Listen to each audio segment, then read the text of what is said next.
Buenas tardes a todos y a todas. En primer lugar, quiero daros las gracias en nombre del Hospital Sant Joan de Déu por mostrar interés en la charla de hoy y por pasar esta tarde aquí con nosotros. Hoy me acompaña el doctor Óscar Sanz Capdevila.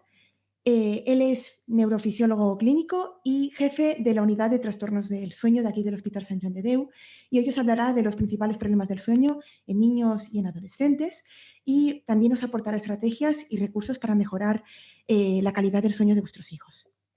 Recordad que al final del webinar tenemos aproximadamente unos 15 minutos para las preguntas. Os pediría que solamente utilizáramos el chat para estas preguntas, seremos bastantes personas conectadas, y que podéis ir dejando vuestros comentarios y vuestras preguntas a lo largo de la ponencia del doctor y que al final se responderán, ¿vale? Aprovecho también para comentaros que nos podéis seguir en las redes sociales del hospital, tanto en Twitter, en Instagram como en Facebook, y que también nos podéis visitar en la web de Faros, en la web de Faros Sant Joan de Déu, donde tenemos más de 1000 consejos, recomendaciones y artículos de actualidad sobre salud infantil, adolescencia y embarazo. Son artículos elaborados por profesionales internos y expertos invitados de carácter nacional e internacional, y de manera prácticamente mensual solemos organizar un webinar sobre algún tema de actualidad o algún tema tendencia de la salud infantil. Estos webinars son totalmente gratuitos y os invitamos a seguirnos tanto en redes como en la web de Faros para poder participar de estos webinars si son de vuestro interés. Así que, sin perder más tiempo, le doy paso a Óscar. Muchas gracias de nuevo por estar aquí y esperemos que os guste. Gracias. Buenas tardes. Gracias, Paula. Gracias a todos los que os habéis conectado y habéis mostrado interés en atender a la charla. Y en la charla de hoy lo que queremos hablar es de sueño.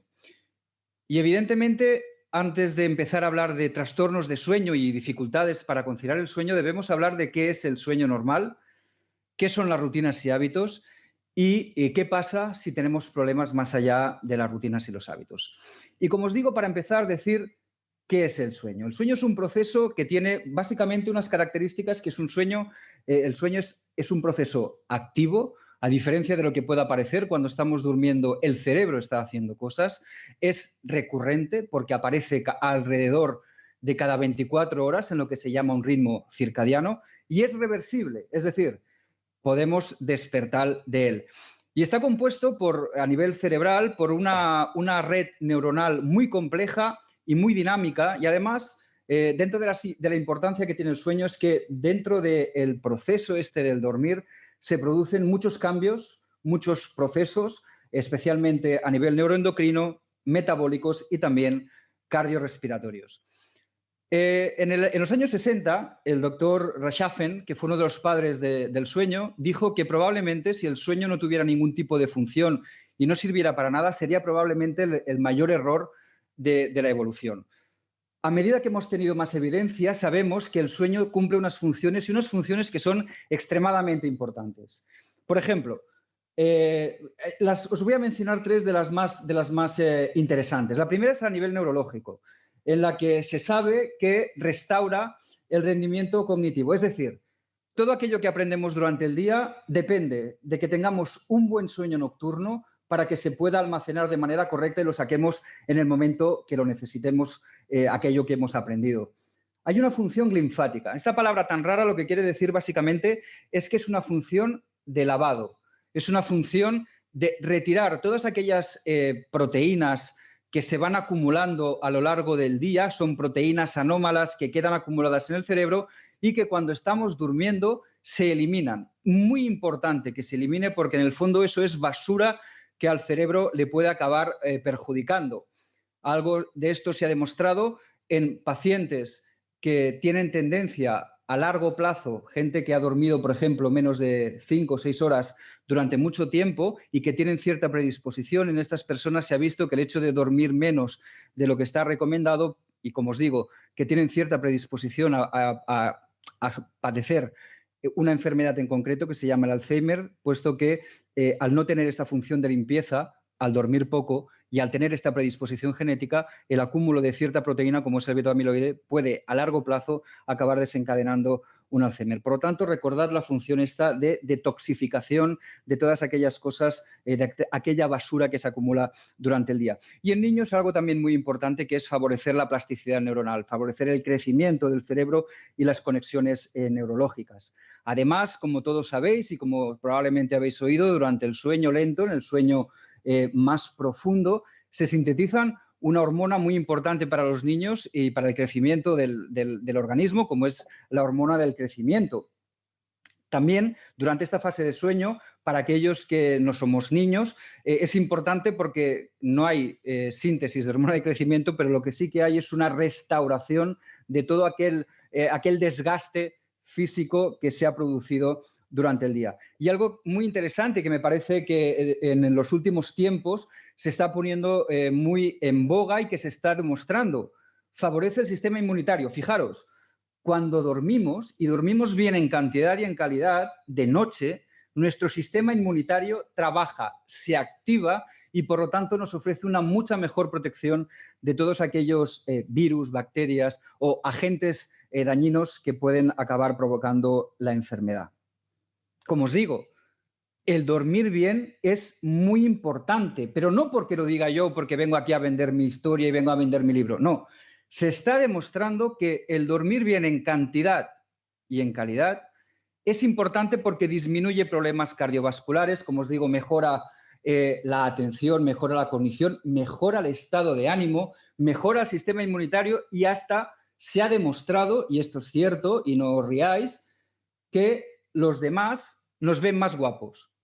Es cierto que algunos deberíamos dormir muchas horas para que eso pase, pero es cierto, se ha demostrado que el dormir bien y el dormir bien en cantidad y en calidad hace que los demás tengan te vean de mejor apariencia. Por lo tanto, múltiples beneficios y creo que nos tengo que convencer de las bondades que tiene dormir bien.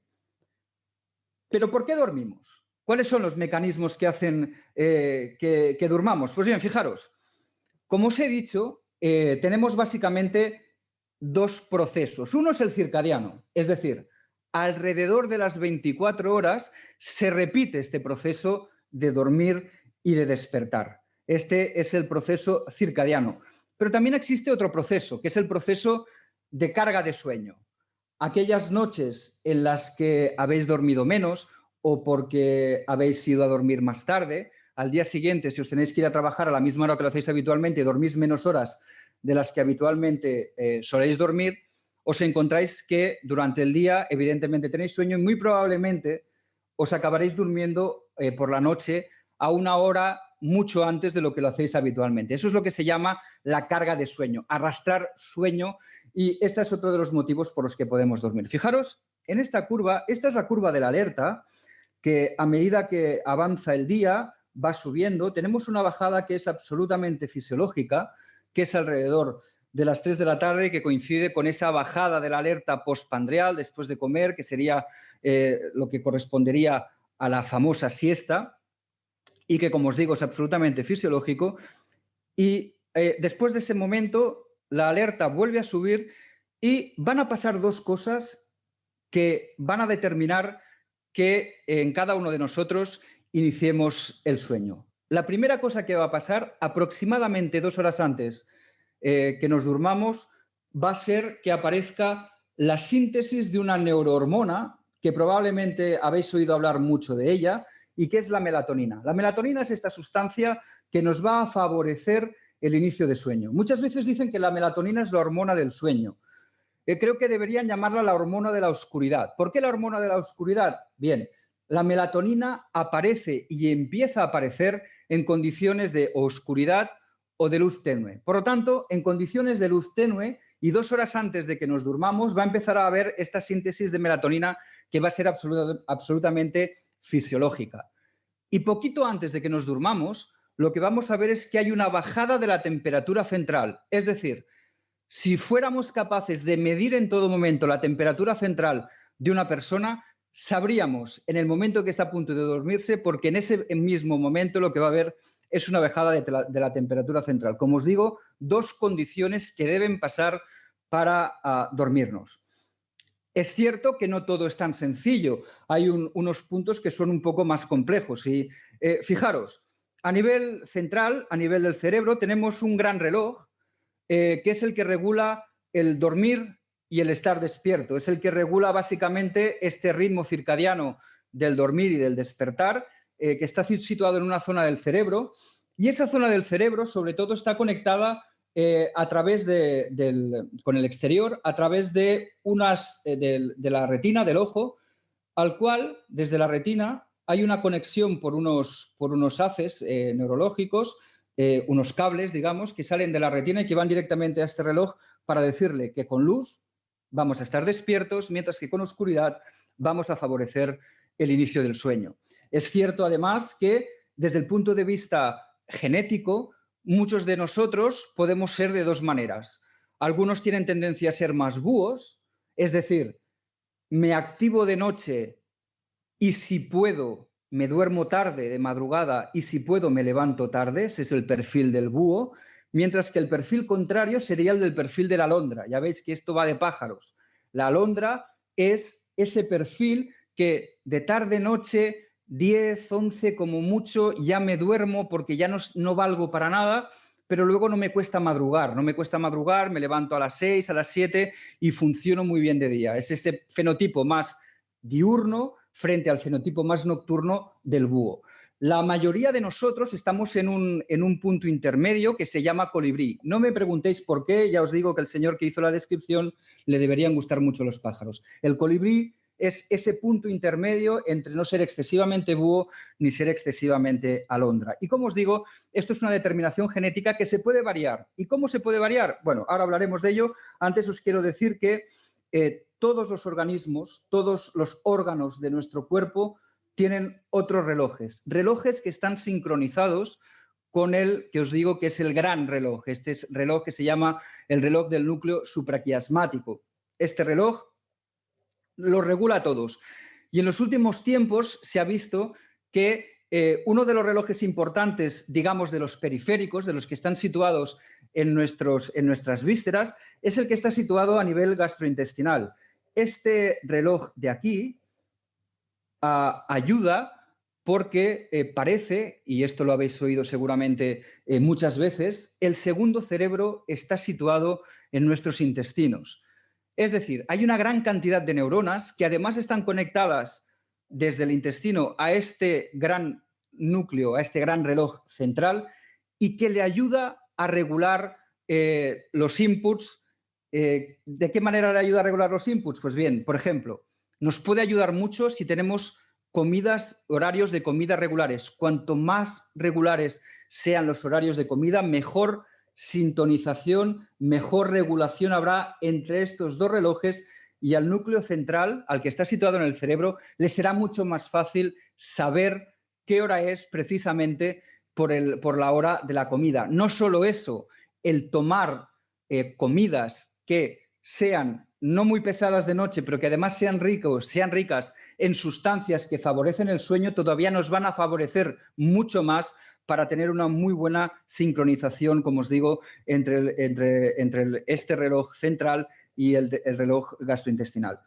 Os comentaba también el tema de la luz del sol, el tema de la retina, porque probablemente dentro de los osciladores periféricos, que estos fenómenos externos que nos ayudan a nuestro reloj central a coordinarnos, el más importante es el de la luz y el de la oscuridad, que como digo va directamente a este núcleo supraquiasmático. Pero lo que también sabemos es que podemos ayudar todavía más a esta sincronización desde fuera, sincronización del reloj interno desde fuera, pues mediante aquellas rutinas y cosas que hacemos de manera habitual si las hacemos a la misma hora. Os he hablado de los hábitos y de las horas de la comida. No solo eso, también nos puede ayudar a hacer ejercicio siempre a la misma hora, tener una buena exposición a la luz del sol durante el día, no tener exposición a luz brillante durante la noche. Todas estas van a ser cosas que van a ayudar a nuestro reloj circadiano, a nuestro reloj central, para tener un muy buen ritmo de vigilia y de sueño. Muy bien. ¿Qué es lo primero que tenemos que explicar? Pues bien, lo primero que tenemos que explicar en cuanto a las necesidades de sueño es que no van a ser estándares. Es evidente que ya sabéis que no todos los niños van a tener que dormir las mismas horas porque el factor limitante es la edad. Y fijaros, esta es una gráfica de la National Sleep Foundation en la que hace 3 o 4 años mandó las recomendaciones de horas de sueño por edad. Y fijaros que tenemos aquí 3 recuadros. Evidentemente, cuanto más pequeño es el niño, en los lactantes, veréis que las horas de sueño van variando. Aquí en medio tenéis las horas recomendadas, digamos, de media.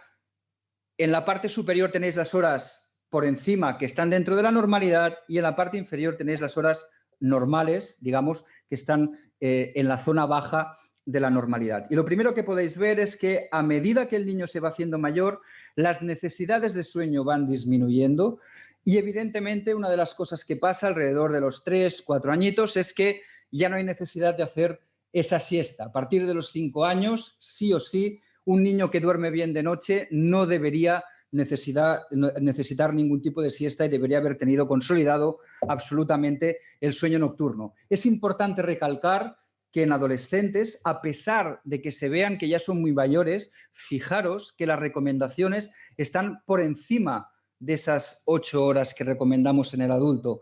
Tenemos muchos adolescentes que van a dormir tarde, muchos factores por lo que los adolescentes van a dormir tarde. Tenemos, por un lado, el fisiológico. A partir de la adolescencia, casi todos tienen tendencia a ser búhos, por lo tanto, me activo de noche, me cuesta dormir. Segundo, uso y abuso de tecnología y de pantallas, lo cual hace que todavía se vayan a dormir más tarde y, curiosamente, son los primeros que tienen que entrar al instituto al día siguiente. Por lo tanto, estamos hablando de la tormenta perfecta. Tenemos un modelo de un adolescente que va a irse a dormir tarde.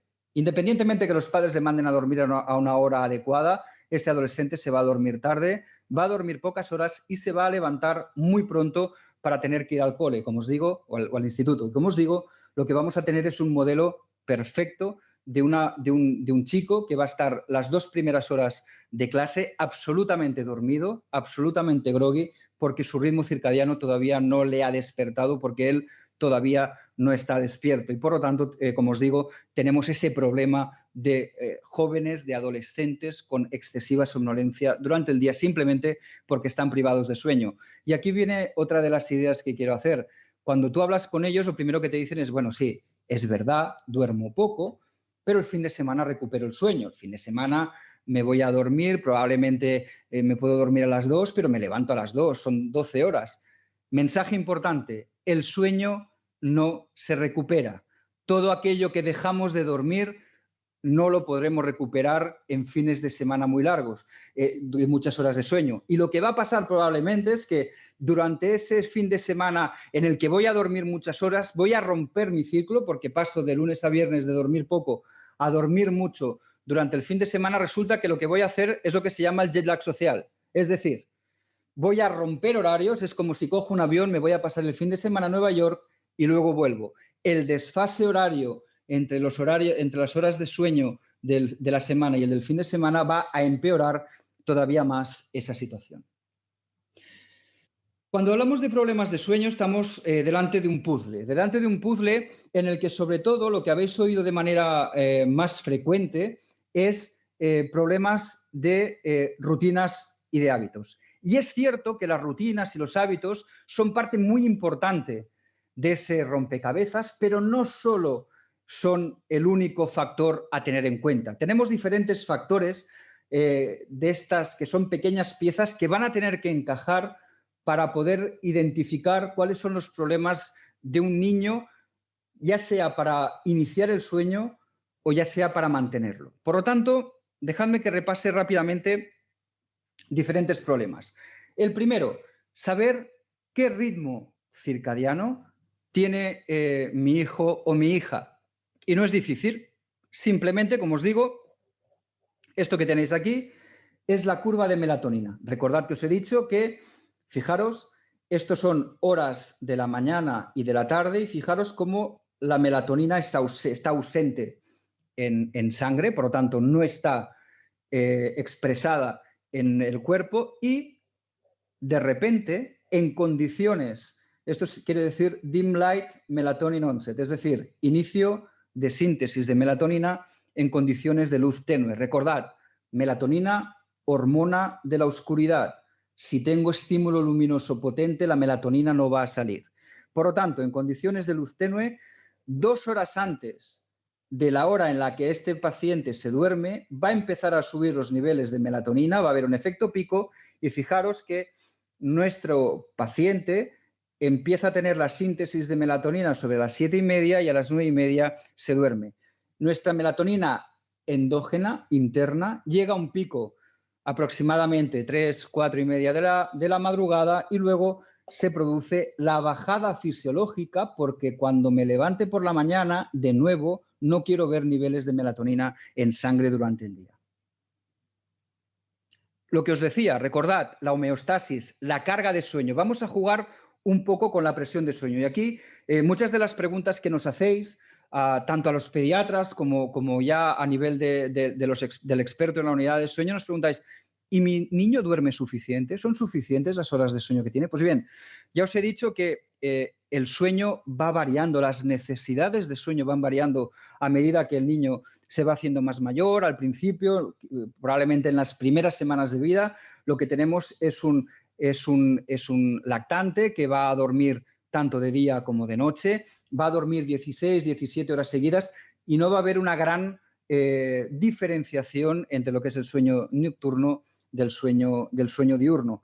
A medida que el cerebro va madurando, a medida que ese niño va creciendo, lo que vamos viendo es que el sueño durante el día va a ir disminuyendo en cuanto a necesidades, en cuanto a horas, y se va a tener que ir consolidando el sueño nocturno que, como os digo, a los 3, 4 años debe quedar absolutamente consolidado y a partir de los 5, un niño que duerma las horas adecuadas no debería tener necesidad de hacer siesta. Igual que tenemos gráficas para medir peso, talla de cómo va creciendo el niño, también tenemos horas, una gráfica con las horas que va durmiendo y tenemos también cómo va encajando en cuanto al percentil de sueño, de las horas que duerme, pero básicamente la respuesta a la pregunta de si mi niño duerme lo suficiente viene aquí. Es decir, ¿cómo se despierta tu hijo o tu hija? Si se despierta de mal humor, si se despierta llorando, se despierta irritable, quiere decir que o bien las horas de sueño o la calidad de ese sueño no ha sido lo suficientemente reparador como para que se levante de buen humor, como para que se levante por lo menos descansado. ¿Y por qué pasa eso? Pues bien, durante la noche se produce, además de la subida de la melatonina, se produce y se debe producir una bajada de dos sustancias que durante el día nos funcionan para que podamos funcionar bien, para que podamos ir a través del día venciendo el estrés, como son el cortisol y las catecolaminas. Como os digo, es importante que estas sustancias estén durante el día, pero durante la noche se debe ver esa bajada fisiológica, esa bajada de tanto el cortisol como la catecolamina, porque va a facilitar y va a querer decir que la calidad y cantidad del sueño es adecuada, haciendo que nuestro niño o que nuestra niña se levante de mejor humor. Y como os digo, esta va a ser probablemente la respuesta. Mi niño duerme lo suficiente si primero se levanta de buen humor y segundo puede hacer todo aquello que necesita hacer durante el día sin estar ni irritable ni somnoliento. La parte ambiental es muy importante y fijaros que hablo aquí de relojes rotos. Recordad que tenemos ese reloj central en el núcleo supraquiasmático que regula absolutamente el ritmo de sueño, de vigilia, que se sincroniza con la luz del exterior. ¿Pero qué ha pasado? Pues bien, los entornos han cambiado y de repente nos encontramos que en las grandes ciudades es muy difícil encontrar zonas, calles a oscuras. Fijaros, aquí tenéis una imagen de Shanghái nocturna con mucha contaminación lumínica, luz artificial. Y aquí lo que tenéis es un mapa del mundo con la contaminación lumínica. Fijaros que esto es Japón, absolutamente toda la isla de Japón iluminada. Fijaros en Europa, costa este de Estados Unidos, costa oeste, Los Ángeles, San Francisco. Caray, el núcleo supraquiasmático va a tener problemas para identificar oscuridad de luz porque tenemos luz 24 horas y esto acaba provocando que nuestro regulador interno a veces lo pase mal para ver o saber cuándo es de día y cuándo es de noche. Y este es un mensaje importante. Es un mensaje importante porque la tecnología, no hay que culpabilizar a la tecnología. La tecnología está aquí para quedarse y nos puede ayudar, pero debemos hacer un uso racional de la tecnología. Esta imagen, que es muy chula, de este peque con la tablet, que los padres te dicen, jo, es que hace funcionar la tablet mucho mejor que yo.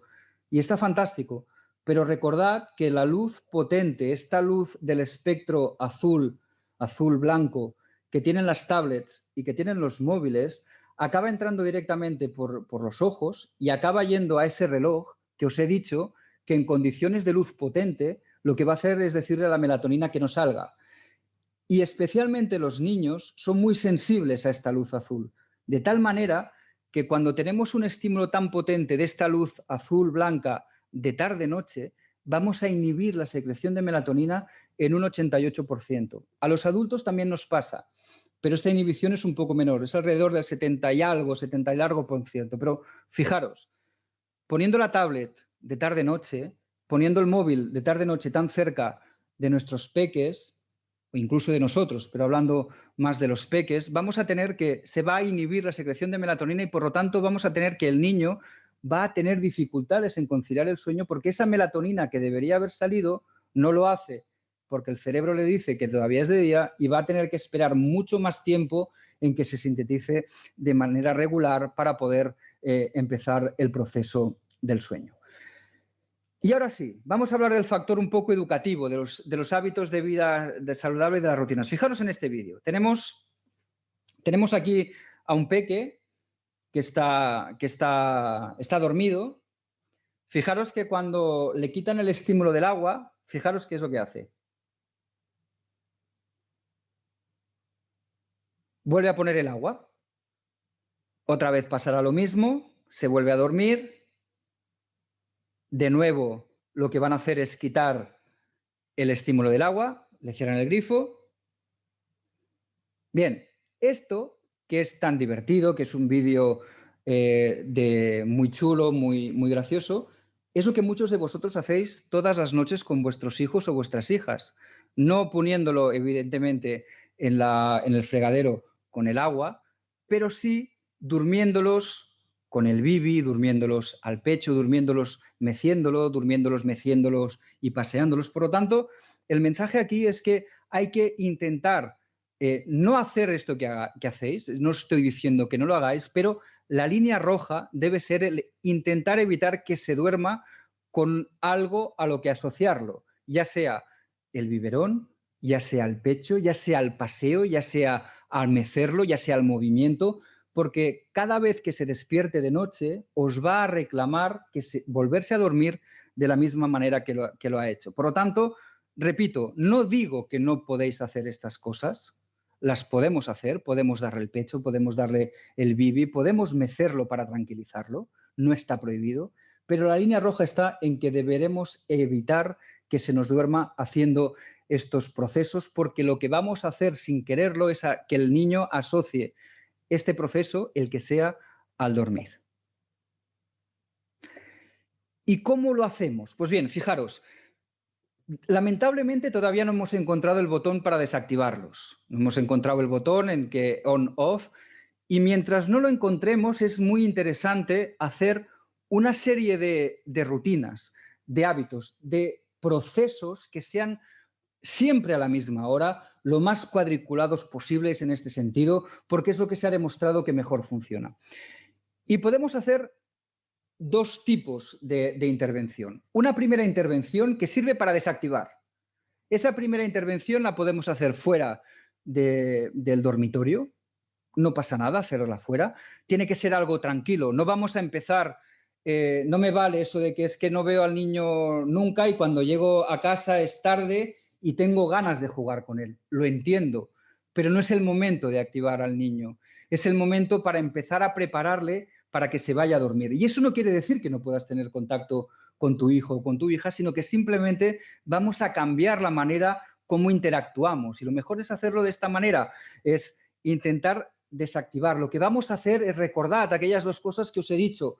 Por un lado, vamos a facilitar la bajada de temperatura y por otro lado, vamos a facilitar la bajada del cortisol, esta sustancia que hace que estemos activos durante el día, pero que lo que queremos es que de noche vaya bajando, incluso desapareciendo. Por lo tanto, vamos a hacer una rutina tranquila, de relax, que lo que vamos a hacer es que nos vayamos preparando para lo que viene después, que esto sí, que es la rutina propia de sueño. Hacemos esa parte para la relajación y una segunda parte que es la rutina propia de sueño. Eso sí ya lo podemos hacer en el dormitorio del niño.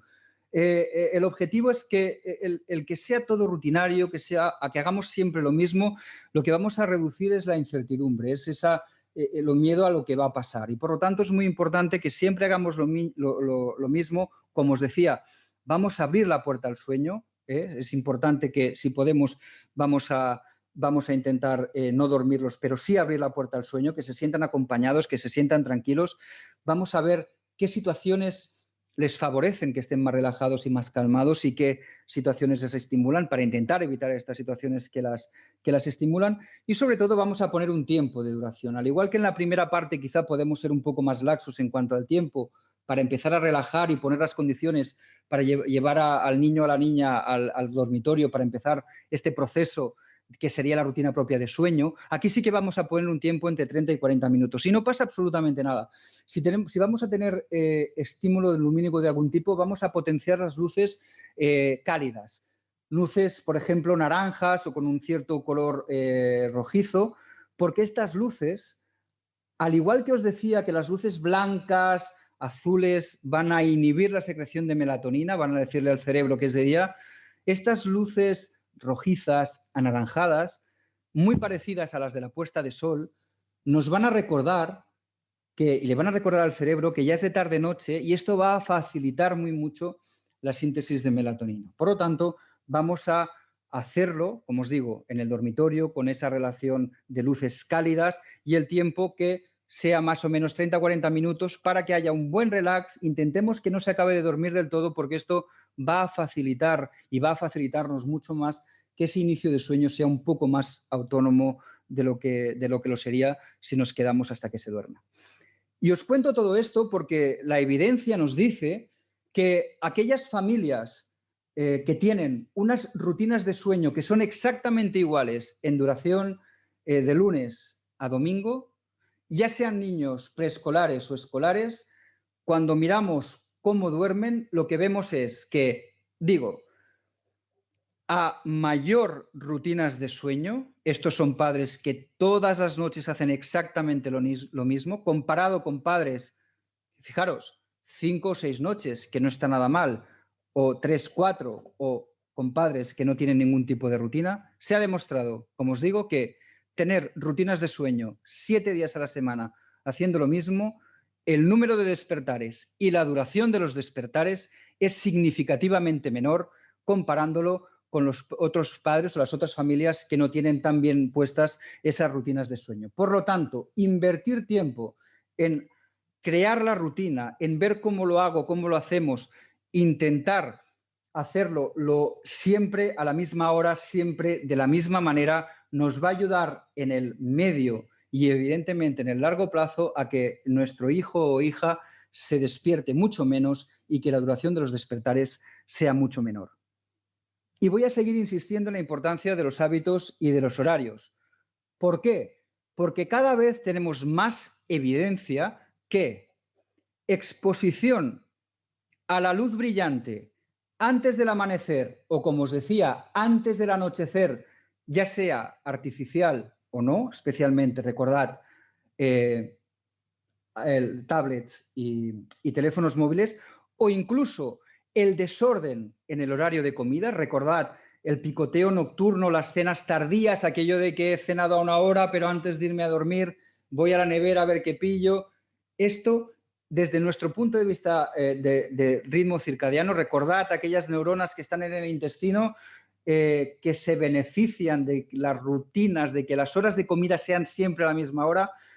El hacer esto que altera a nuestro ritmo circadiano, lo que va a aparecer y lo que nos va a provocar es un retraso del inicio del sueño. ¿Por qué? Porque con nuestra actitud, con esa actividad, lo que le estamos diciendo a nuestro cuerpo es que primero todavía no es de noche, sigue siendo de día, y como continúo haciendo ingestas, picoteos, estoy haciendo trabajar al sistema digestivo y estoy diciendo al cerebro que todavía estoy activo.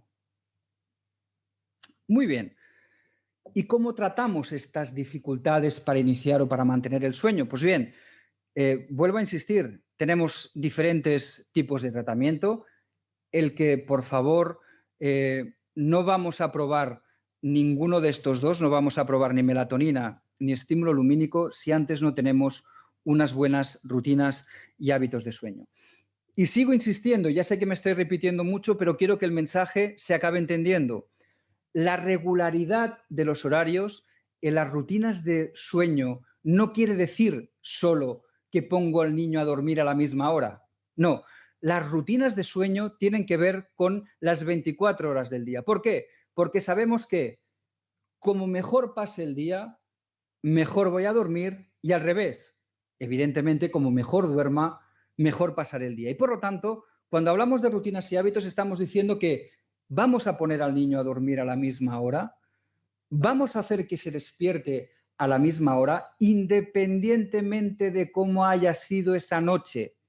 Aunque haya sido una muy mala noche, nos da penita despertarlo a la hora que le tocaría despertarse, porque claro, pobrecito, ha dormido mal, pero es un error, porque si ya cambiamos el horario de despertar de ese día, vamos a mover todo lo demás, vamos a mover el desayuno, vamos a mover la comida, vamos a mover la siesta, y al mover la siesta y hacerla más tarde, vamos a mover la hora de ir a dormir. Por lo tanto, dentro de la perspectiva global, vamos a tener muy presente que cuando hablo de rutinas de sueño estoy hablando de rutinas 24 horas. Y 24 horas incluye hacer cosas como que potencien también el contraste día-noche. Día, luz, actividad.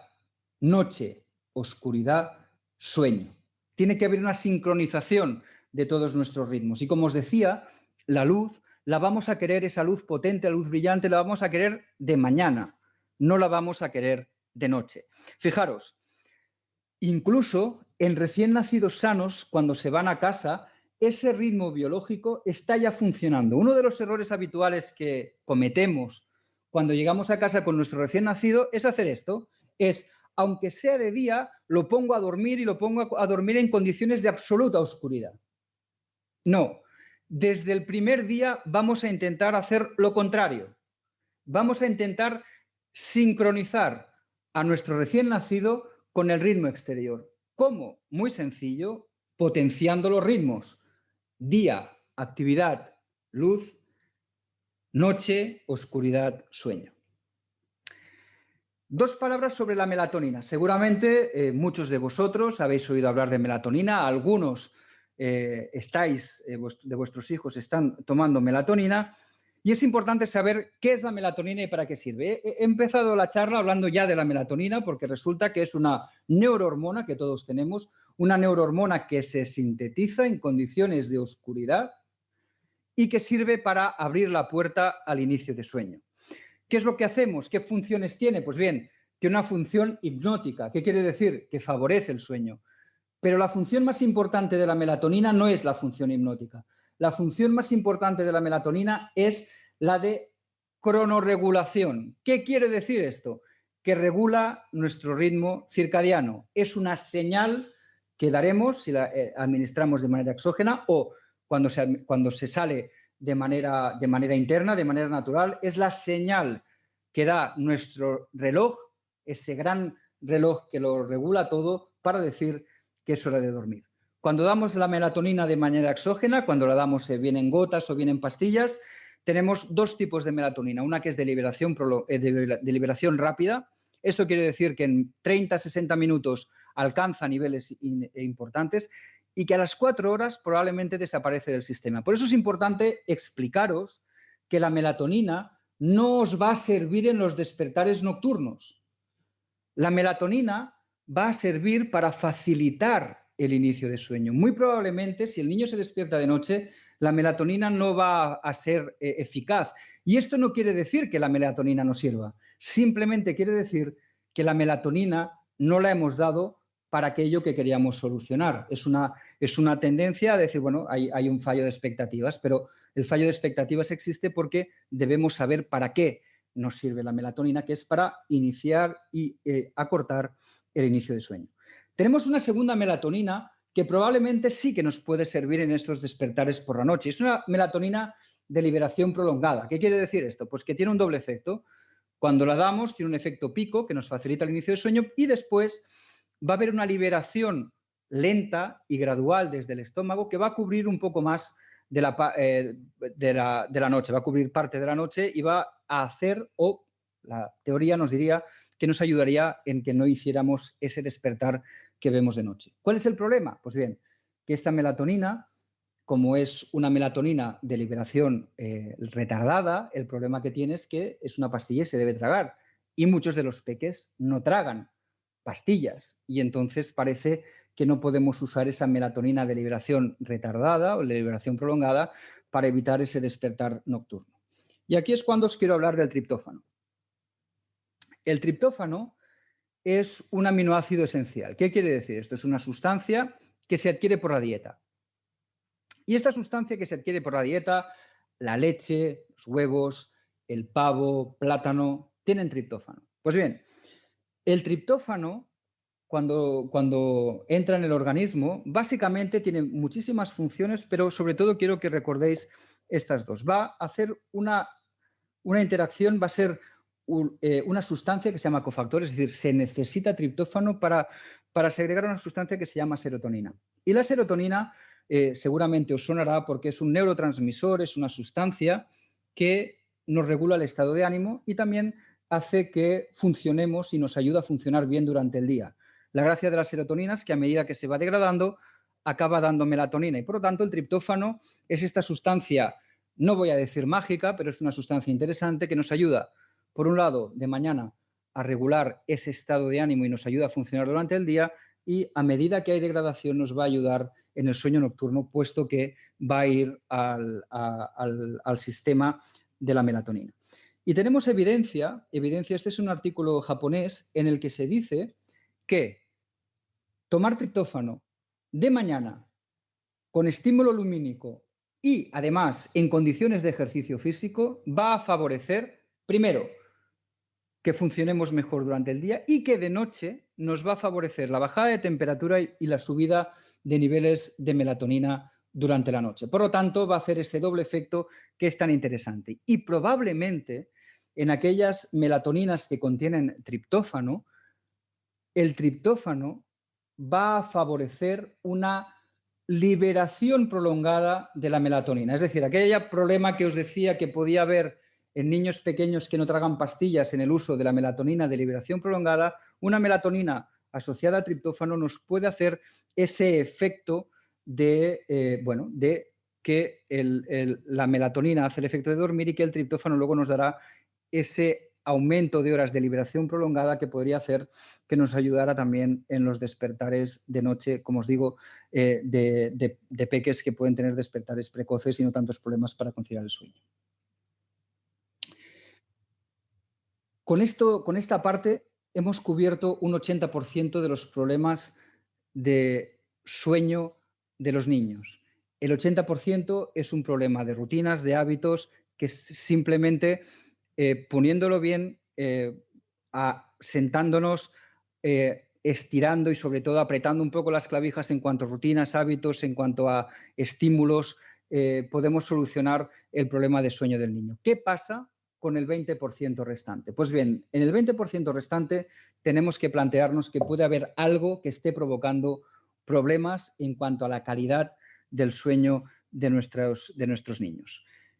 Uno de los importantes, uno de los que quiero hablar, es el trastorno respiratorio durante el sueño. Y fijaros, el trastorno respiratorio durante el sueño, en población pediátrica, sabemos que aproximadamente un 10% de la población pediátrica es roncadora habitual.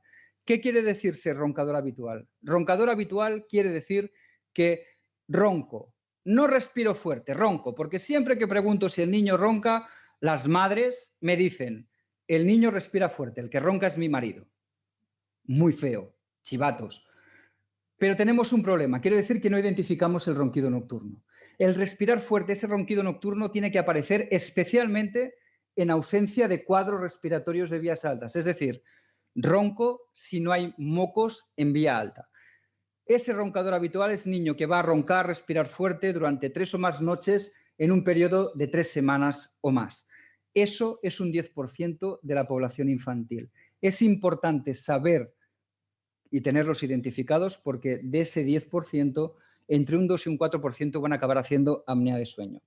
¿Y qué es la apnea de sueño? Pues bien, es el perfil de este niño que, como os digo, va a ser un roncador habitual y que además puede tener frecuentes despertares nocturnos, puede tener también frecuentes episodios de pesadillas, de terrores nocturnos.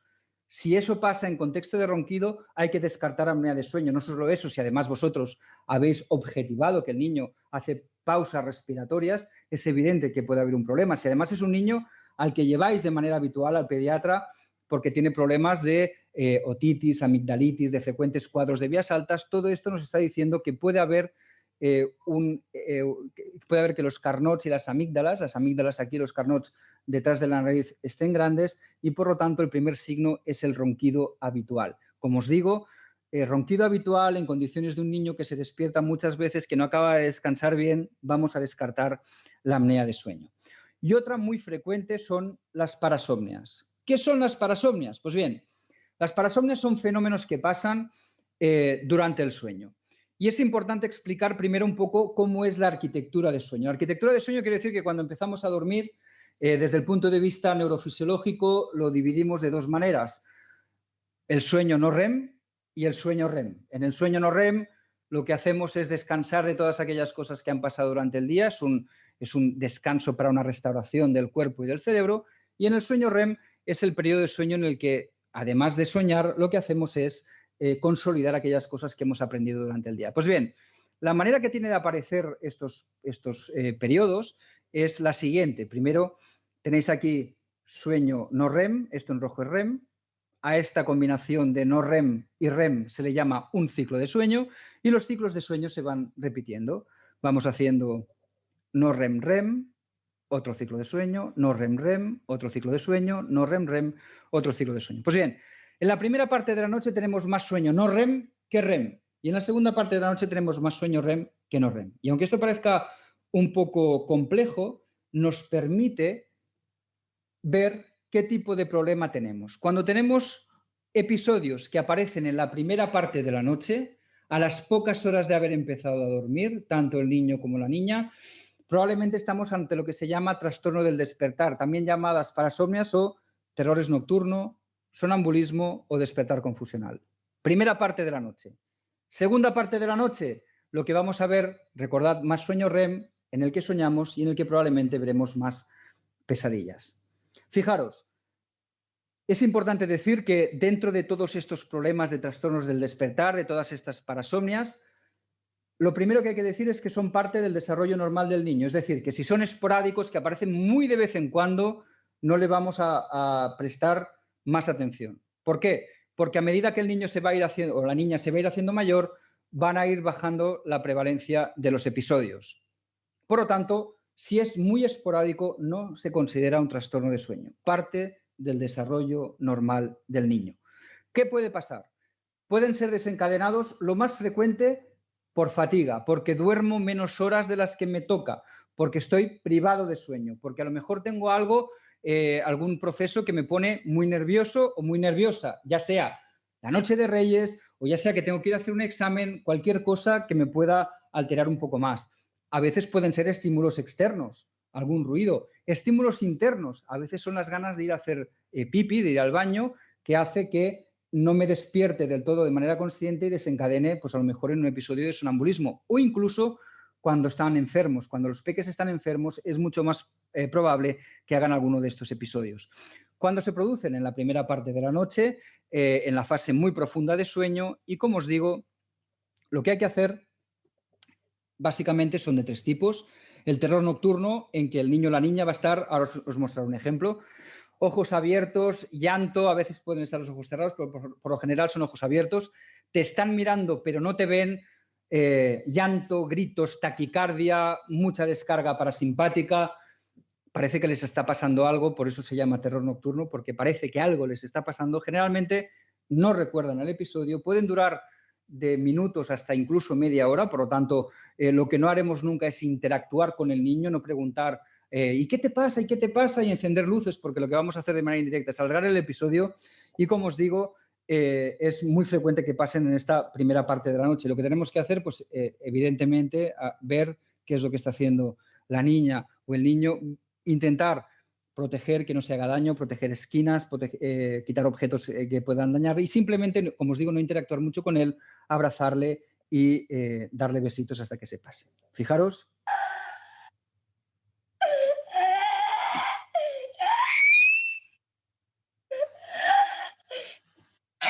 Si esto pasa, primera parte de la noche, con esta situación, muy probablemente esto es un terror nocturno.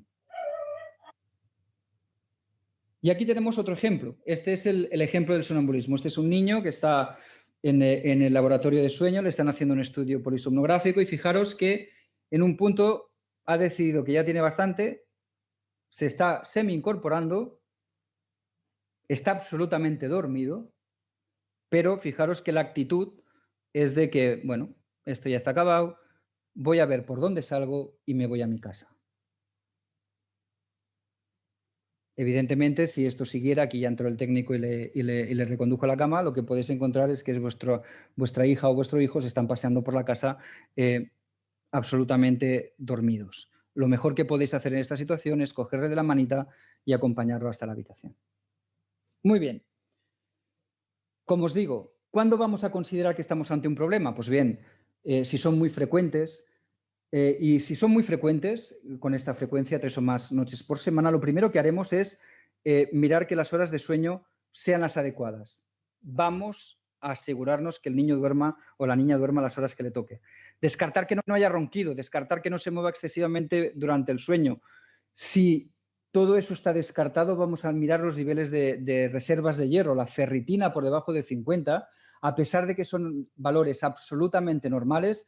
Cuando tenemos un niño o una niña con frecuentes despertares nocturnos, conscientes o inconscientes, vamos a mirar niveles de reserva de hierro y, como os digo, si están por debajo de 50, vamos a hacer 3 meses de tratamiento con hierro oral a dosis de mantenimiento. No es un problema de anemia, no es un problema alimentario, no quiere decir que tengan una mala dieta, simplemente es que niños con mal descanso nocturno, frecuentes despertares, y en los cuales la ferritina está baja, vamos a darles hierro oral. En el caso de las parasomnias en concreto, además de, como os he dicho, os he hablado del L-triptófano, además de mezclarlo con la melatonina para poder tener una melatonina de liberación más o menos prolongada, en casos de parasomnias frecuentes podemos probar, si hemos descartado todo lo demás, que las horas de sueño están bien y que todo lo demás está bien, que no ronca y que tiene unos buenos niveles de hierro, podemos probar de dar L-triptófano. El L-triptófano se ha demostrado que en el caso de las parasomnias las mejora al cabo de 3 meses de tratamiento con el L-triptófano y, como os decía, por la mañana, con el desayuno, exposición a la luz y actividad física, este L-triptófano va a mejorar las parasomnias porque tiene un efecto probablemente destabilizador del sueño que evita que haya pequeñas microdespertares que puedan acabar provocando ese despertar inconsciente que vemos de manera habitual. Y con esto, 3 últimas diapositivas, y luego ya damos paso a las preguntas. Quiero explicaros consejos muy básicos, rutinas, cosas que deberíamos tener, aunque parezcan que son muy obvias, muchas veces no las pensamos y no lo podemos en práctica, porque las rutinas y la higiene de sueño nos ayudan a dormir. Y primero, vamos a escoger una habitación que tenga las condiciones adecuadas. Y las condiciones adecuadas quiere decir que sea un lugar silencioso, fresco y, evidentemente, que no haya excesiva luz. En lo de silencioso y fresco y luz, o sea, y oscuridad, nos vamos a poner de acuerdo. En el tema fresco probablemente no, porque, como sabéis, aparte del reloj este circadiano, entre hombres y mujeres tenemos termostatos diferentes. Probablemente el de los hombres está averiado, el bueno es el vuestro, pero la temperatura que se recomienda está entre los 18 y los 21 grados. Y ahí sí que os dejo la cifra y os peleáis vosotros para ver cuál es la mejor temperatura. Importante que la temperatura no sea ni muy fría ni muy calurosa. Recordad que en verano nos cuesta mucho dormir porque, recordad, nos interesa bajar temperatura. Si ya la temperatura externa es muy calurosa, nos va a costar mucho más bajar esa temperatura. Segundo punto, tecnología. Vamos a dejar la tecnología fuera del cuarto. Tengo un compañero que dice que el móvil o la tablet debería ser como el frigorífico. No se meten en la habitación. Por lo tanto, a partir de una hora vamos a desconectar. Ya sé que los adolescentes es imposible que puedan desconectar. Antes prefieren que les arranques un brazo.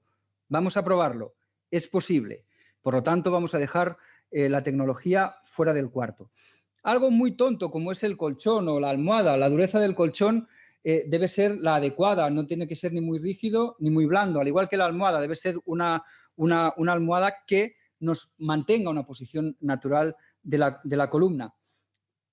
Probablemente el consejo más importante del que he ocupado la mayor parte de la charla y es establecer horarios regulares y constantes. Vamos a tener una luz, una exposición a la luz solar durante el día, especialmente de mañana. Y fijaros que muchas veces, ya sé que estamos ahora en condiciones de pandemia y que ha sido muy, muy difícil el tener esa exposición para poder salir a la calle, pero fijaros que la diferencia de exposición de luz a hacerlo en la calle, a hacerlo a través de una ventana es de muchísima diferencia. Por lo tanto, vamos a recomendar poder salir a exponernos a la luz del sol por lo menos 1 hora al día.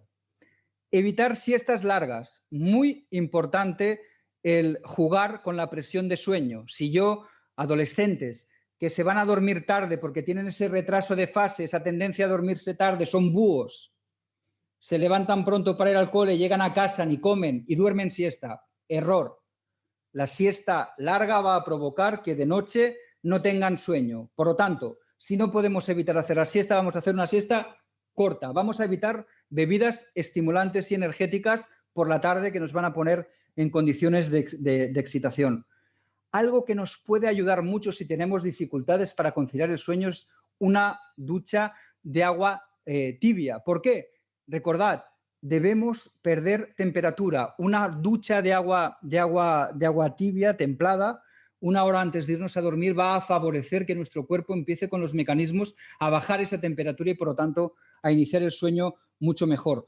Una cosa que parece obvia, vamos a evitar cenas copiosas antes de irnos a dormir. Vamos a evitar cenas con exceso de grasa, cenas pesadas, porque van a provocar que el sistema digestivo esté trabajando incluso cuando nos hemos ido a dormir y, por lo tanto, la calidad de ese sueño va a ser mucho, mucho peor. Y, evidentemente, vamos a intentar no ingerir excesivamente líquido durante la noche, porque lo que va a hacer es que podamos tener pausas para levantarnos, ir al baño y vamos a interrumpir el sueño. Por lo tanto, ni cenas copiosas ni excesiva ingesta de líquidos. Y, por favor, vamos a llevar la contraria al refranero español en una de esas cosas o esos típicos consejos que se dicen de, bueno, ya lo consultas con la almohada, no me consulten nada con la almohada. Váyanse con la consulta hecha. Si tienen algún problema, lo pensamos antes, nos vamos a la cama con la mente limpia, con la mente abierta. ¿Por qué? Vamos a irnos tranquilos, porque si nos vamos con un problema a la cama, lo que vamos a hacer probablemente es darle muchas más vueltas y dificultar ese inicio de sueño. Esto ha sido todo. Muchísimas gracias. Cuando quieran, las preguntas. Vale, empezamos. Una pregunta muy habitual, ¿no? Que si el niño necesitamos condiciones de oscuridad, ¿qué pasa si ese niño tiene miedo a la oscuridad? Pues bien, nos podemos ayudar de una pequeña luz de posición, nos podemos ayudar esa pequeña luz de posición para romper esa oscuridad, para romper ese miedo a la oscuridad, pero especialmente recordad que esa luz debería ser una luz anaranjada, rojiza, no azul ni blanca, para que sea lo más fisiológica posible y ayude al inicio del sueño. No pasa nada por tener una pequeña luz de posición para ayudar a vencer ese miedo a la oscuridad. Otra pregunta nos dicen que un niño de 2 años que no duerme siesta, que por la noche duerme siempre 11 horas, ¿es un problema? Pues probablemente no. Fijaros que a partir de los 2 años es un poco pronto para dejar de hacer siestas. Como os decía, probablemente a partir de los 4 o 5 años es cuando la mayoría de niños dejan de necesitar esa siesta durante el día, pero es importante durante este tiempo ir a consolidar el sueño nocturno. Por lo tanto, 2 años con 11 horas de sueño nocturno, si el niño funciona bien durante el día, yo no le obligaría a hacer siestas, salvo que puntualmente en algún momento, algún día concreto, pues la quiera hacer. Tampoco le prohibiría hacerla, pero no, para mí, por lo que me contáis, no me parece un problema. Otra pregunta en la que se habla, este reloj, más que un reloj gastrointestinal, he hablado de esas neuronas. Hay un reloj en todos los órganos del cuerpo. La pregunta que me hacen es que si hay intolerancias alimentarias en los primeros meses de vida, eso es un problema, puede provocar problemas de sueño. Bien, la respuesta es que sí, pero las intolerancias alimentarias que pueden estar presentes pueden provocar alteraciones de sueño, y esto es algo que de manera habitual los pediatras miran cuando tenemos a un lactante con problemas de sueño muy persistentes, miran siempre las alergias alimentarias. Aquí no es tanto que estemos alterando el ritmo circadiano o el ritmo del reloj gastrointestinal. La idea de este reloj gastrointestinal es porque el hacer los horarios de comida siempre a la misma hora va a ayudar a hacer una regulación desde el punto de vista circadiano, de regular el reloj gastrointestinal con el reloj central, y eso va a ayudar a que el mismo cerebro, cuando sepa que está comiendo, va a ayudar, como os digo, a regular horarios y horas de sueño. ¿Es recomendable melatonina si tiene problemas para conciliar el sueño o empeorará porque se acostumbra? Bien, es importante decir un par de cosas. La primera es que siempre que tengamos la necesidad o la intención de usar melatonina, lo que les recomiendo es que lo hagan siempre con supervisión del pediatra o del experto en sueño. No hagan la melatonina por su cuenta y riesgo porque a la vecina le ha ido bien. Es importante que tengamos ese control médico porque hará un buen control de las dosis que hay que darlo, cuándo hay que darlo, y sobre todo es importante decir que debemos darlo si lo necesitamos. En aquellos inicios de sueño que nos cueste mucho, por ejemplo, cuando estemos haciendo esas rutinas, ese momento de rutina de sueño en la que estamos iniciando el proceso para dormir, en el que estamos interactuando con nuestro niño, con nuestra niña para que se vaya durmiendo, en que vamos haciendo aquellas cosas para que el inicio de sueño sea lo más autónomo posible. Si es un niño o una niña muy demandante que nos exige siempre que estemos allí, lo que podemos hacer es dar un poquito de melatonina, no para que se duerma inmediatamente, no para que se duerma sin que nosotros, padres, podamos hacer nada para regular o para organizar ese inicio de sueño. Lo queremos para poner en situación, para hacer que todo sea un poquito más fácil, que no haya tanto nervio, que no haya tanta ansiedad. Un poquito de melatonina nos puede ayudar en ese proceso de iniciar el sueño. Y como os digo, a pesar de que nosotros estemos dando melatonina, la melatonina interna que tenemos no se deja de sintetizar nunca. Por lo tanto, no existe este proceso o esta tendencia a que se acostumbran a dormir con melatonina. Vamos a utilizar la melatonina con supervisión médica en las condiciones en las que deberemos hacerlo, el tiempo mínimo que sea necesario para poner las condiciones de tanto unas buenas rutinas como un buen inicio de sueño, y luego posteriormente la iremos quitando y no debemos ni tenemos que ver ese supuesto efecto de adaptación. Niño de 22 meses con despertares siempre cada 2 horas, ¿a qué se debe? Pues bien, lamentablemente no podemos hacer una consulta de sueño aquí, pero sí que es verdad que más de 3, 4 o 5 despertares por noche deberíamos ver. Con esta edad, evidentemente, descartar las alergias alimentarias, descartar que no haya ronquido nocturno, que no haya respiración nocturna fuerte. Si todo eso está bien, lo que deberíamos mirar ante una buena existencia de buenas rutinas y hábitos de sueño, lo que vamos a ver es cómo estarían esos niveles de hierro y especialmente de ferritina. Si estuvieran por debajo de 50, recomendaría dar hierro, pero repito, es muy difícil hacer una consulta de sueño con preguntas tan concretas y, por lo tanto, esto requiere, como os digo, una atención o bien por parte del pediatra o por parte del experto en sueño. Niño de 18 meses que desde hace 3 meses se despierta 3 o 4 veces por la noche, muy nervioso, le cuesta volver a conciliar el sueño. Antes dormía 7 horas seguidas, le damos melatonina, pero no mejora. ¿Qué podemos hacer? Pues bien, es muy parecida a la respuesta que te daba anteriormente. Vamos a revisar bien rutinas y hábitos de sueño. La melatonina probablemente no te va a acabar de ayudar en esos despertares que se tienen de noche, lo primero que yo haría es, de nuevo, hacer una buena historia de sueño, revisar bien que haya unas buenas rutinas, que haya unas buenas rutinas y hábitos de sueño. Recordad aquel gráfico que os he enseñado. Cuanto mejores son las rutinas y hábitos de sueño, menos despertares por noche y menos duración de los despertares. Si eso lo tenemos claro, posiblemente el siguiente paso que haría sería mirar, como os digo, los niveles de ferritina.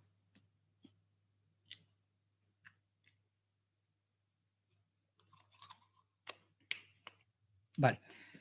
¿Qué pasa si se duerme sobre las 8, se despierta a la hora y luego ya no se duerme hasta las 12 de la noche? Bien, probablemente, perdón, aquí lo que tendríamos que revisar es un poco rutinas y hábitos. Sí que es cierto que se duerme relativamente rápido, pero luego hay un despertar a la hora y tarda un poco en volverse a dormir. Parecería un poco el efecto este de que pueden tener los adolescentes, ¿no? Como ese tipo búho, ¿no? Que parece que llega una hora que me cuesta mucho dormir. Repito, y siempre voy a decir lo mismo y no me voy a mover de aquí porque es para mí lo más importante. Rutinas, hábitos de sueño, exposición a luz, tablets, etcétera. Y si no, vamos a intentar reconducir. No está escrito en ningún lado que se tenga que ir a dormir a las 8 de la noche. Puede ser que si está muy cansado, lo que tenemos que hacer es mirar cómo pasa el resto del día. Esto no va solo de la hora que me voy a dormir a la hora que me levanto. Recordad que la intervención tiene que ser en las 24 horas, incluso en estos peques en horas de siestas. Por lo tanto, vamos a hacer algo que se llama diario de sueño, vamos a tenerlo bien reflejado y a partir de aquí consultar con el pediatra, como os digo, que hagan una derivación a la unidad de sueño. Mi hija de 3 años se muere de sueño y hace todo lo posible para no dormir. Luego ya se altera, empiezan las rabietas, hiperactividad y ya no hay manera de que duerma. ¿Cómo se puede hacer para crear el hábito de sueño? Pues bien, esto es algo bastante habitual porque cuando empezamos a ver que nuestro hijo o que nuestra hija de tarde-noche se ponen irritables y se van poniendo más hiperactivos, quiere decir que hemos pasado la hora del inicio de sueño. Fijaros, a diferencia de nosotros, que probablemente lo que hacemos es quedarnos dormidos en el sofá, si estamos muy cansados, los peques, cuando pasa la hora de irse a dormir, lo que hacen es precisamente lo que hace esta nena, ponerse hiperactiva, cada vez rabietas y hiperhumor. Yo lo que te recomendaría es empezarlo todo un poquito antes, empezar esa fase de relajación. Recuerda, vamos a empezar a relajar antes de que aparezca esta fase, esta hora, antes de esa hora vamos a intentar empezar a hacer el proceso de relajación y luego el inicio de sueño. Simplemente es poco a poco, no intentes mover la hora de sueño de golpe de una hora porque probablemente no te va a funcionar. Empieza a hacer movimientos pequeñitos, empieza a hacer esta rutina presueño un poquito antes, después de hacer esta rutina presueño empieza la rutina de sueño y como te digo, empieza a moverla de cada 15 minutos, cada 20 minutos, que sea bastante imperceptible para ella, mucho antes de la hora que te empieza a hacer la rabieta. A esta hora que te empieza a hacer la rabieta ya debería estar dormida, porque si no, lo que hace es lo que ves, el cerebro se pone hiperactivo, entra en modo no dormir y por eso hace estas rabietas. Bueno, una pregunta en la que nos dicen que sí que es verdad, que siempre hablamos de que si la tele, que si la tablet, que si los móviles, bueno, que a algunos niños les puede funcionar bien el tener el estímulo de la tablet o de la tele.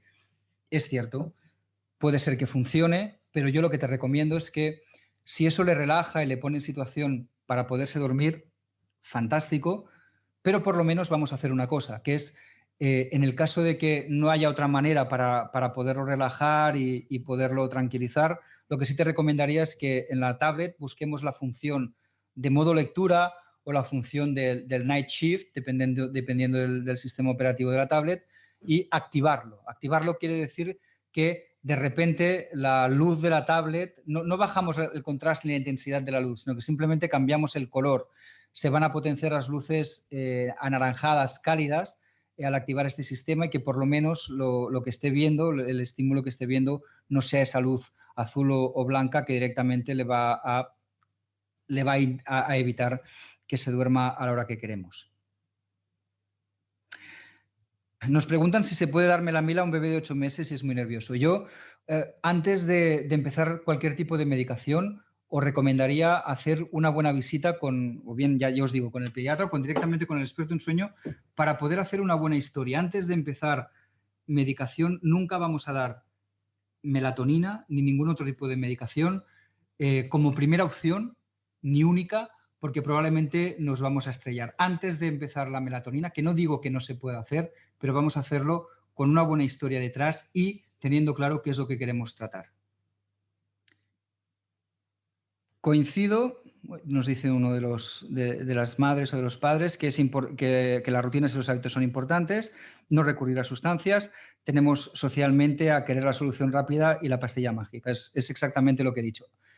Muchas veces no solo es una solución rápida, es decir, cuando ya hemos hecho toda la evaluación y vemos que hay unas buenas rutinas y unos buenos hábitos y aún así persisten los problemas de sueño, debemos recordar ese 20%, apneas, movimientos excesivos, en los que el tratamiento con alguna sustancia puede ser el L-triptófano, la melatonina o el hierro, nos puede ayudar a mejorar el sueño. Por lo tanto, no demonicemos, pero sí que estoy de acuerdo en que antes de hacer ningún tipo de tratamiento médico, con pastilla o con melatonina, vamos a poner orden y ver qué es lo que pasa. Si todo esto es correcto, entonces sí que recomendaría dar y de nuevo, dar melatonina, L-triptófano, a pesar de que son sustancias que se compran en farmacias sin ningún tipo de necesidad de receta, os aconsejo que siempre haya una supervisión médica detrás.